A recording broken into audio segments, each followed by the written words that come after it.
everyone. Ohio gozaimasu.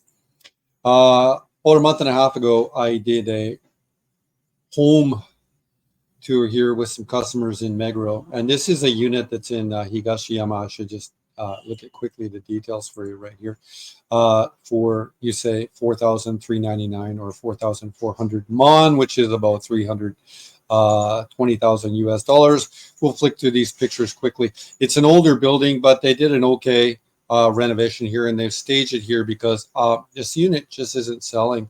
And we'll go through the video that we took when I did the I mean, it looks actually much better staged. I can see they're just attempting different things to sell it. There's a really interesting 37-meter yard or here, and they cleaned it up. You'll see in the video that we took when we were there that it wasn't as clean, and that's the building there. It's an older building, and yeah, it's called Higashiyama Corporas. But we'll go here to the video where you see this cheery guy just before he goes in. Lovely ladies, customers we have in the back, but thank you, ladies. Oh, there they go. There they go. I'll just turn the volume down and I'll talk through it here. Here's a location here, which is just sort of west of Ikejiri Ohashi Station, the Shibuya area. And here I am. I always struggle with the lockbox, but every time I have a showing, I show up an hour early because I'm freaked out about whether I get the lockbox right. I've shown some houses before without a lockbox. That's how bad they were. They're like, yeah, I'll just go in. And then I'm going in. And always when you're in a Japanese house, if you're in a showing, make sure you take your slippers off or your shoes off. You put your slippers on. That's all. And I'm just here going through the unit right here. You can see the one thing I liked about it, competitively, the price. And this is about the cheapest place that you'll find in near Shibuya. That's 50 meters. It's an older building. And they did a decent, this is what you'd call like a standard Japanese refoam or refurbishment right here. And I'll come into this room, and this is a really important commentary. I'm talking about it right here. All these windows here are very, they're so old, and they're just, all the parts are broken. And I have a unit in a building that's of a similar age, and we redid the windows. And we financed it at where everyone has to pay $5 a month. It's so worth it because you just have the windows updated and they don't leak any air or anything like that, or the draft doesn't come in if you want to keep it closed. And they're so smooth. I mean, the technology for sliding equipment nowadays is so much better. Coming here into the bathroom right here, you'll see that it's just a standard unit bath setup. To do this, and it costs about, probably to do this, just to get it all renewed, is about 100 mon, which is $8,000. This is a Seimondai. Some of these products have become so cheap right now, though. In my way, you're better to take the old sinks there. These are all just everything's plastic now. This is plastic and on this, like, all disposable. So in a way, the Japanese real estate business has conned everybody over into these cheap materials right now, which is easy for them to come in and do the construction on. It's just the way the business has gone, and then they've convinced people it's right. Even these toilets are not ceramic now. There's so much of it is plastic. Here in the kitchen, it's almost totally plastic. There's a couple of steel things, or 3 steel things you can look at. You can look at the fan, but the fans are still nice. And the gas, this is obviously here in Meguro, it's going to be Toshi gas, but there's still portions of Tokyo that are propane. This was a pretty restricted area, and there you'd see they made a space for the refrigerator, and you'd have to measure and buy a new refrigerator to come there. Stainless steel sink is nice, but even like some of this, like it seems to me like even the faucets are cheaper now. Come here into this room right here. It's kind of a difficult to use apartment I made. Just how the sliding doors work in the units, and you see a closet in the back here, and outside will come outside here, and still for sale. It just hasn't moved, right? And I think one of the reasons it hasn't moved, like these windows here, they're just terrible. They need to be done, updated, and it's for you as an individual owner, it's not allowed within the usually within the building rules for you to update your windows yourself. So we got to do this construction across all kinds of apartments in Japan. And you see right here, they didn't really clean any of the yard up there, and it's just stone put out there.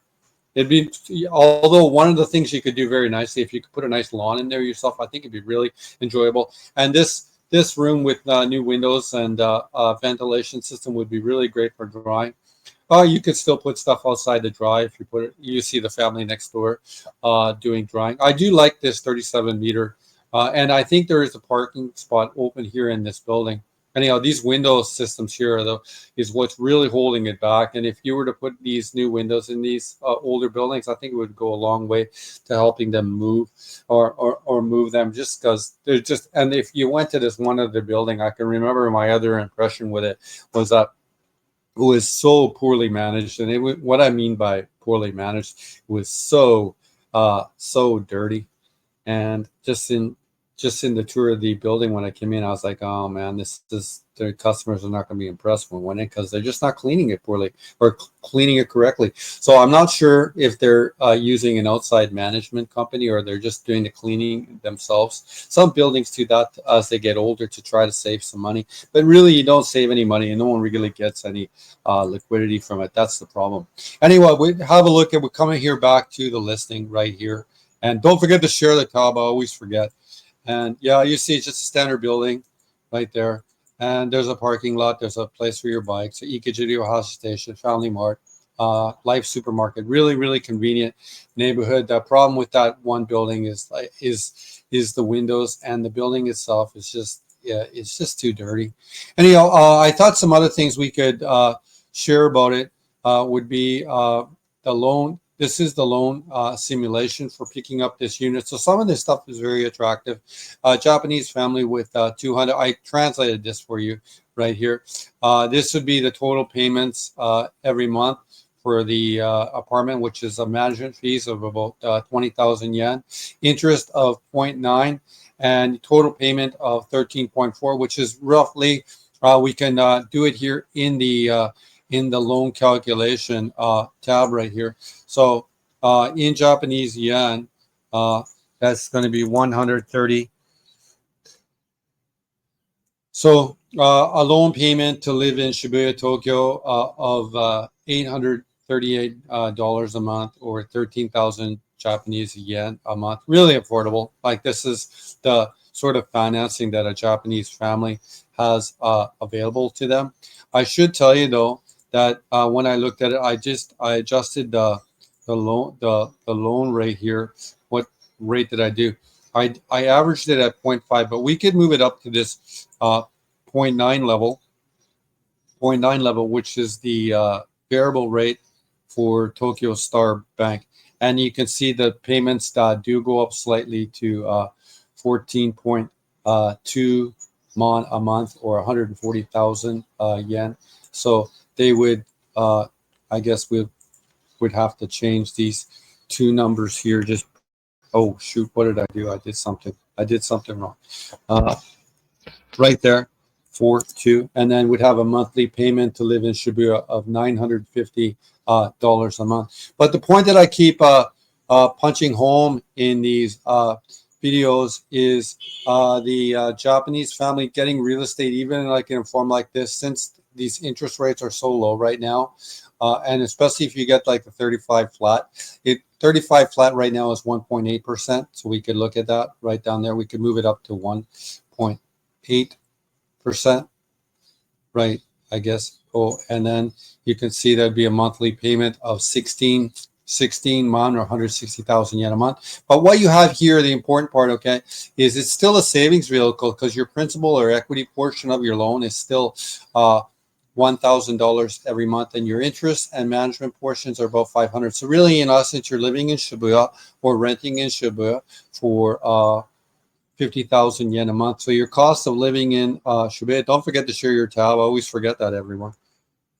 Sometimes I have to keep talking fancy. So really, you can live in Shibuya family for $322 a month. Just in terms of your interest, you'd have to come up more for your total payment, but your interest portions and your management portions for the building allow you to live there for $322 per month. Anyhow, this is just another video here from the Tokyo Real Estate Man, revisiting the space that we had been to a couple of months ago there on the other channel. should you ever like to contact me or you're interested in properties in Japan, you can always come here to my Instagram, the Tokyo Real Estate Man, and we went up one follower, also known as Shibuya Republic, and I had a brand there for many years, and you can see my brand on my hat right now. So that's about it. Anyway, thank you for taking the time to watch another video here from the Tokyo Real Estate Man. And it's a lot of pleasure making videos every day. It's a lot of fun making these. Thank you so much. Adios gozaimasu.